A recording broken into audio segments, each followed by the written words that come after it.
So the next hymn that you've chosen, Now, O Father, mindful of thy love, is a particular favourite of yours, a communion hymn. And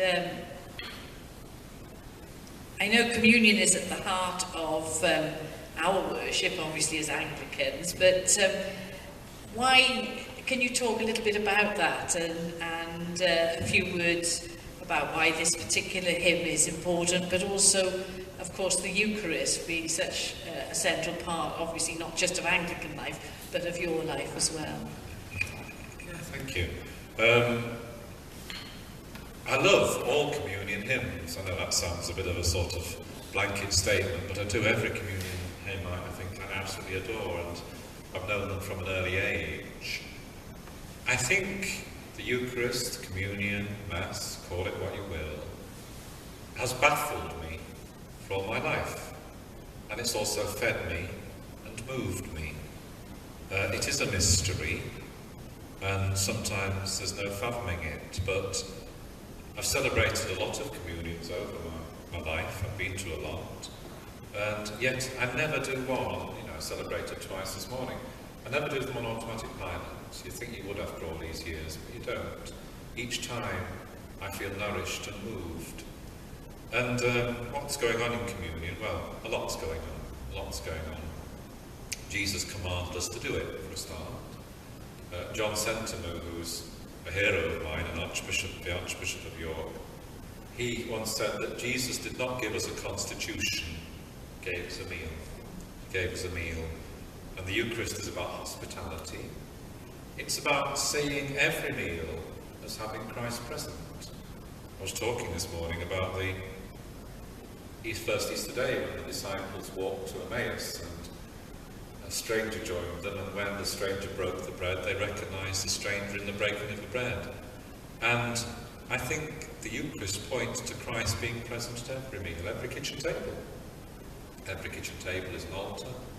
Every meal in the home is a Eucharist, and we should make that link for a start. I noticed you have family services and family communions, Ruth, and I used to have one in my last parish, but people who were sides people, I used to say to them, right, you bake the bread, and you go out and buy a lovely bottle of wine, and bring that as your offering, and it sort of links them. And as I say, a lot's going on at the Eucharist. At the end of the day, for me, it's about linking Christ with the tragedies that go on around us. As a priest, and just as a Christian really, or as a person, every day you will encounter tragedy. It might be personal tragedy, or it might be something you're watching on the news, but nobody's immune. Every day you'll encounter tragedy. And for me, that tragedy would break me if I couldn't bring it to church and sort of bounce it off the ultimate tragedy of Jesus on the night before he was betrayed, when he had a meal with his friends, and sort of unfolded all that lay ahead of him. And as I bring all the tragedies I encounter in the world today and in my world today, and bounce them off that tragedy which happened 2,000 years ago, one sort of informs the other. It's a bit of an interaction, really. And Christ's tragedy makes sense of the tragedies I encounter, because he's really saying, look, I'm impaled in those today, I'm crucified in those today. God so loved the world that he impaled himself on it, just to sort of slightly recast John 3:16. And so it enables me to see Christ crucified in those terrible things that happen around us. And also, the tragedies I encounter now sort of root and put flesh on the tragedy, the thing that happened to Christ 2,000 years back. It's not just an event in history 2,000 years ago, but it's happening now, and the two sort of work against each other. And I think it's a very Welsh thing in a funny way, and even though I'm obviously not from Wales, something that happened in Llandaff Diocese touched me when I was 11, and has sort of set my life. And it was the Aberfan disaster, and I watched it on the telly, and those poor grieving parents managed to sing at the funeral, Jesus with my soul, and that was another hymn that sort of took me.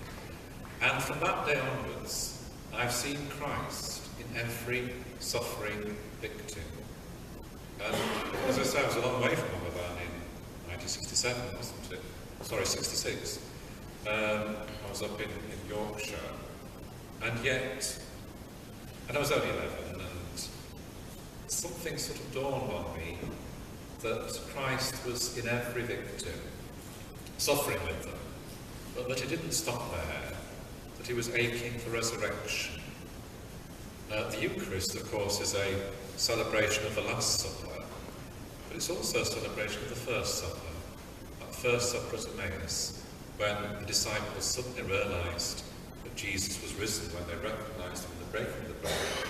And their hearts were on fire. They were so thrilled, they ran all the way back to Jerusalem, 7 miles. They ran a quarter marathon because they were so thrilled with resurrection. And I think the Eucharist reminds us of where Christ is in his world today, suffering, aching for resurrection. Nothing in all creation is beyond the touch of Christ, the love of Christ, the resurrected power of Christ. And I think as a Christian, you're always on the lookout for Christ, and you sorrow for him in every wounded victim. But you're also on the lookout for resurrection. Where can this come good? Where can it be mended? Where can I be the instrument of resurrection? So that's why we got this hymn.